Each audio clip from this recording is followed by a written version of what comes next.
In today's video, I'm going to show you how to add table of content in your Google Docs. Step number 1, setting heading text. Select text that you want to use as heading text. Then go to menu bar.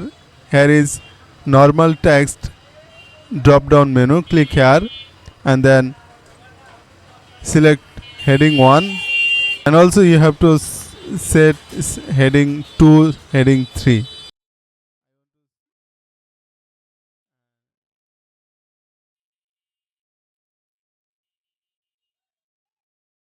Now step number 2, set your mouse pointer, then go to insert,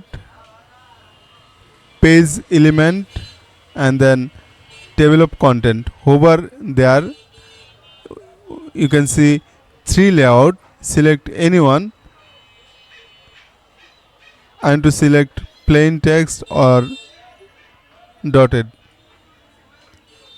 Here you can see it's our table of content. If I click this and click here, it will go in our heading 1. If we click heading 3, it will go to heading 3.